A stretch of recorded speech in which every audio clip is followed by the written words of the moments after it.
sous le haut patronage du ministre de la Santé, Dr Ahmed Roble Abdillah, s'est tenue hier mercredi au Djibouti Palace Kempinski, une cérémonie de lancement de l'analyse combler les déficits en nutriments.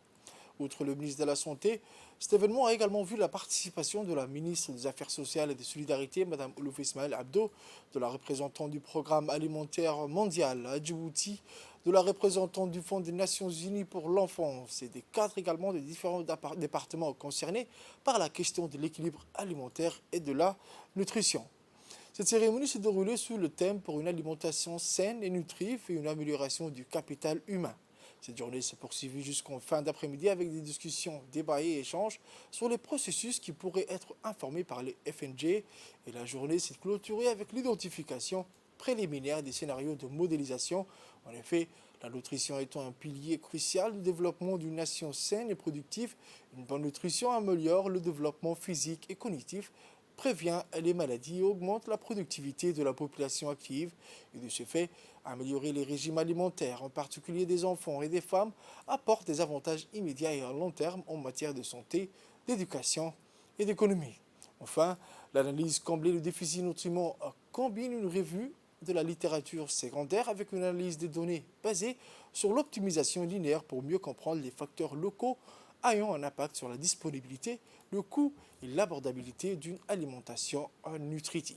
Cette transformation vient renforcer l'adhésion de Djibouti au mouvement de Scaling Up Nutrition SAN l'année dernière.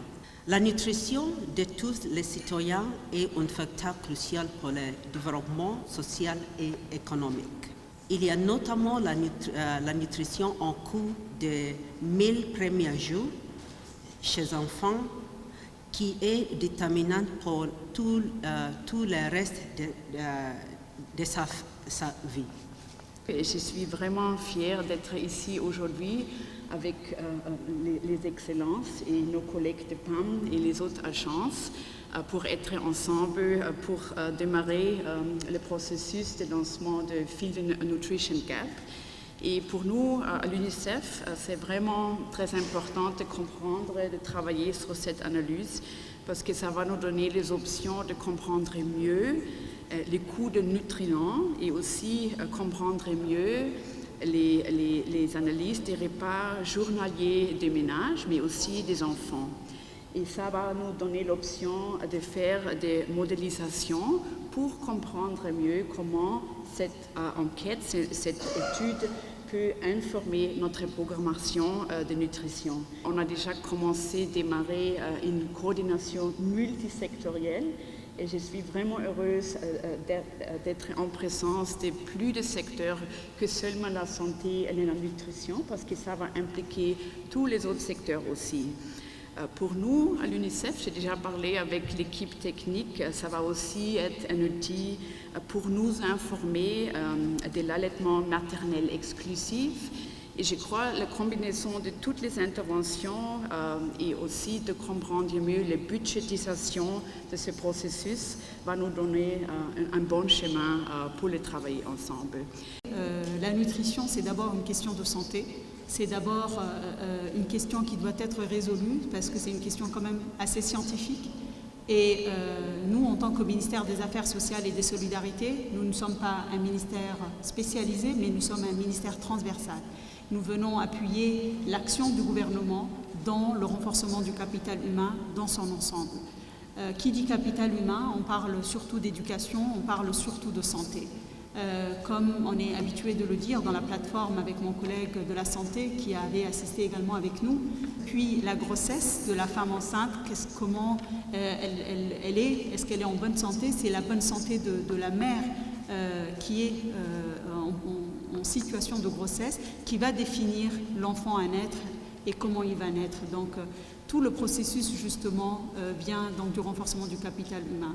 En tant que coordinatrice, en tout cas ministère coordinateur du capital humain, il nous est vraiment, cette étude nous est vraiment très importante compte tenu des recommandations qui seront tirées. Donc j'ai été vraiment très enchantée de voir qu'il y a des grandes universités dans le monde qui vont participer justement à cette étude. Et ici, pour Djibouti, cette étude est vraiment très importante, surtout dans le contexte dans lequel Djibouti est.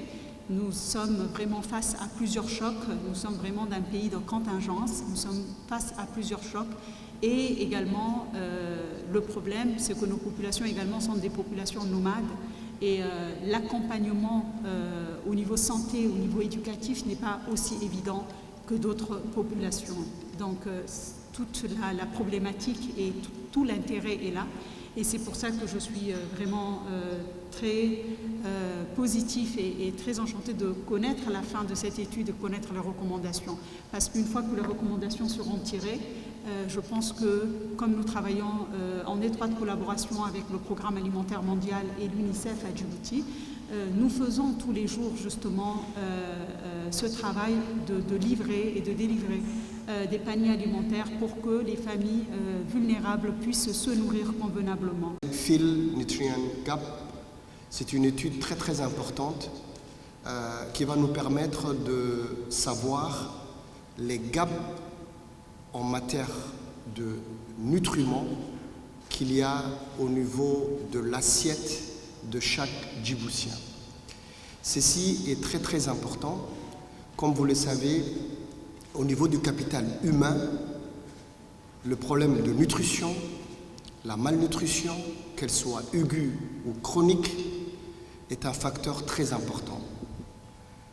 La malnutrition est la principale source de cause de morbidité et de mortalité chez les enfants de moins de 5 ans, mais également chez les femmes enceintes et allaitantes. Comme vous savez, bien que la mortalité infanto-juvénile, c'est-à-dire les enfants de 0 à 5 ans, et la mortalité infantile a beaucoup baissé, toutefois, la mortalité infantile occupe le 2/3 de la mortalité infanto-juvénile.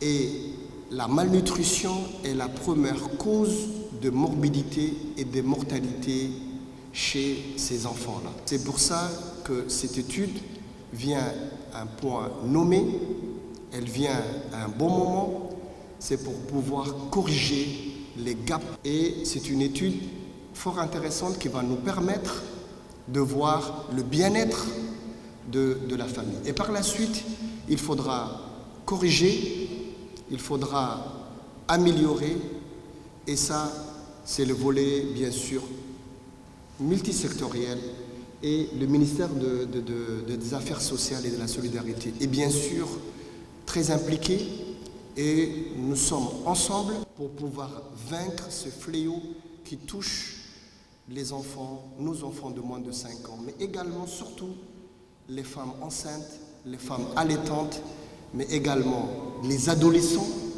tous ceux qui sont en croissance.